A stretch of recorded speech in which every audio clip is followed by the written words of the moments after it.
Assalamualaikum warahmatullahi wabarakatuh. Nama saya Algo Fikri Redisma, MPM 1811010308. Pendidikan Agama Islam kelas D semester 6. Dengan judul Ayo Bertauhid.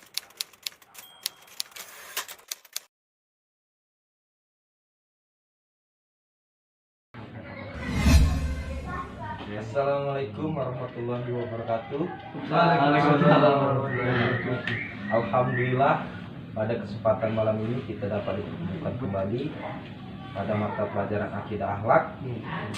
Jadi Bapak di sini ingin menyampaikan materi pada malam hari ini yang berjudul Ayo Bertauhid. Tahu kamu orang itu tauhid apa? Tidak, Pak. Nggak tahu, Pak. Makanya Bapak jelasin. Nah, sebelum Bapak mulai, Bapak absen dulu.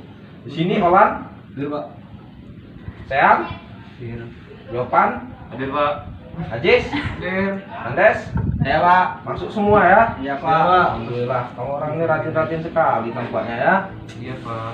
Jadi, yang pertama adalah pengertian tauhid. Menurut bahasa, kata tauhid berasal dari bahasa Arab. Tauhid berarti masdar dari kata wahada yang artinya al-ittihadu, keyakinan atau keesaan Allah. Sedangkan pengertian secara istilah, tauhid ialah meyakini bahwa Allah Subhanahu wa taala itu esa dan tidak ada sekutu baginya. Kesaksian ini dirumuskan dalam kalimat syahadat la ilaha apa? La ilaha illallah. Nah itu dong, semangat. Tidak ada Tuhan selain Allah. Tauhid artinya mengesahkan Allah. Esa berarti satu. Allah tidak boleh dihitung dengan satu, dua atau seterusnya, karena kepadanya tidak layak dikaitkan dengan bilangan. Nah itu sebagian kecil dari pengertian tauhid. Nah, pengertian panjang lebar lebih mendalamnya bisa kalian baca sendiri oleh peleng telah Bapak kasih ya tadi ya. Iya, Pak. Selanjutnya ada nama-nama ilmu tauhid. Yang pertama ada ilmu usuluddin. Jadi ilmu usuluddin ini terdiri dari dua kata. Yang pertama usul yang berarti pokok atau pangkal, dan din yang berarti agama. Jadi ilmu usuluddin adalah ilmu tentang pokok-pokok agama. Yang kedua, ilmu akaid. Ilmu tauhid sering juga disebut ilmu akaid atau keyakinan. Yang ketiga, ilmu kalam. Kata kalam berarti perkataan atau kata-kata kalam. Kemudian dipakai untuk menunjukkan salah satu sifat Allah, yaitu berkata-kata. Jadi ilmu kalam ada ilmu tentang kalam Allah. Selanjutnya ada ilmu ilahiyah. Ilmu tauhid ilahiyah juga dikenal dengan sebutan ilmu ilahiyah, karena yang menjadi objek utama ilmu ini pada dasarnya adalah masalah ketuhanan. Nah, selanjutnya ada ruang lingkup tauhid.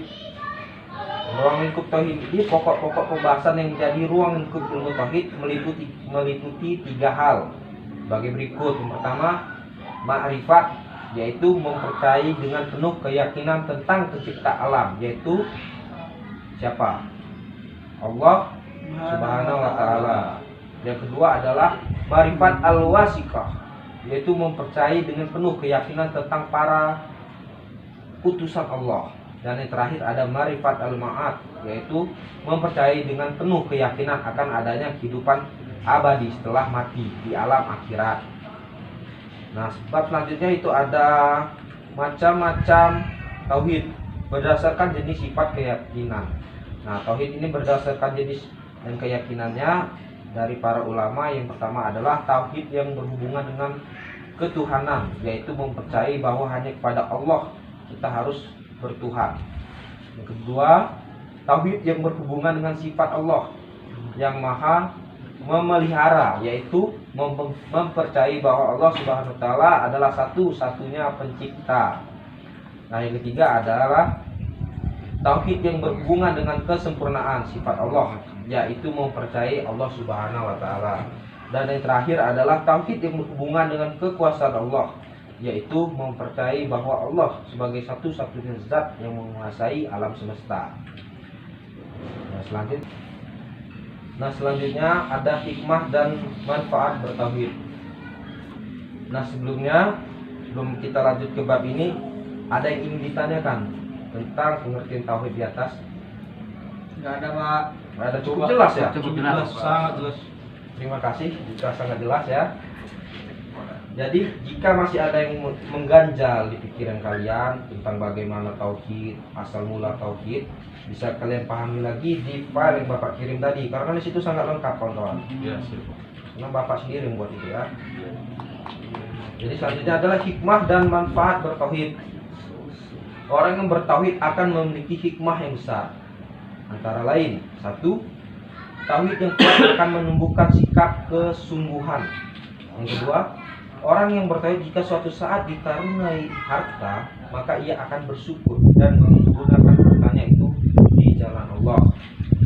3. Dengan bertauhid akan mendidik akal manusia supaya berpandangan luas dan mau mengadakan penelitian tentang alam. Yang keempat, orang yang bertauhid akan merendahkan diri dan tidak tertipu oleh hawa nafsu. Yang kelima, dengan mentauhidkan Allah, tak akan menjauhkan diri dari angan-angan yang kosong. Semua amal perbuatan manusia akan dihisab dibalas Allah Subhanahu wa taala. Yang keenam, dengan bertauhid yang benar, kita akan diliputi ketenangan dan pengharapan. Nah, yang terakhir, orang yang menjaga tauhidnya akan menjamin seseorang akan masuk surga, tempat yang penuh dengan kenikmatan. Selanjutnya adalah bahaya tidak bertauhid. Keimanan yang kuat akan memberikan hikmah dan manfaat yang besar. Sebaliknya, sikap tidak bertauhid akan mendatangkan hal-hal negatif, seperti orang yang tidak bertauhid tidak akan mempunyai rasa optimis. Nah, jadi dia selalu pesimis. Setiap ada yang ingin dia capai, memiliki halangan rintangan, dia sudah pesimis duluan sebelum dikerjakannya. Itu salah satu bahaya tidak bertauhid. Yang selanjutnya adalah orang yang tidak bertauhid akan berpandangan sempit, tidak ada dorongan di dalam hatinya untuk melakukan penelitian dan renungan tentang rahasia balik kekuasaan Allah. Yang ketiga, orang yang tidak bertauhid akan mudah tertipu oleh hal-hal yang bersifat keduniawian. Contohnya seperti kita mudah tertipu akan kenikmatan dunia seperti harta, tahta, dan wanita. Jadi dari ketiga itu kita mudah ditipu di dunia ini. Jadi hati-hati, apalagi dengan wanita. Wanita itu pembawa penipu yang besar kepada laki-laki. Betul tidak? Kalian digoda dikit, jangan mau, karena itu bahaya. Seterusnya ada orang yang tidak bertauhid akan selalu diliputi dengan kegelisahan dan kegersangan jiwa. Jadi hati dia ini tidak tenang, ada aja yang dipikirin. 6. Orang yang tidak bertauhid akan masuk neraka karena ia akan terjebak pada praktik kesyirikan, dan kesyirikan adalah dosa yang tidak akan diampuni. Nah, jadi pada kesempatan kali ini cukup sekian materi yang Bapak sampaikan tentang ayo kita bertauhid. Jadi penting sekali bagi kita untuk bertauhid karena dapat mempengaruhi jalan hidup kita di dunia maupun akhirat. Contoh kecilnya aja seperti hawa nafsu kita yang gampang labil jika kita tidak bertauhid. Seperti apa tadi? Harta dan wanita. Nah, jadi mari kawan-kawan kita bertauhid kepada Allah Subhanahu wa taala. Nah, sebelum kita tutup pertemuan untuk pada malam hari ini, kita akan membaca hamdalah. Alhamdulillah. Jadi Bapak akhiri, wassalamualaikum warahmatullahi wabarakatuh. Waalaikumsalam warahmatullahi wabarakatuh.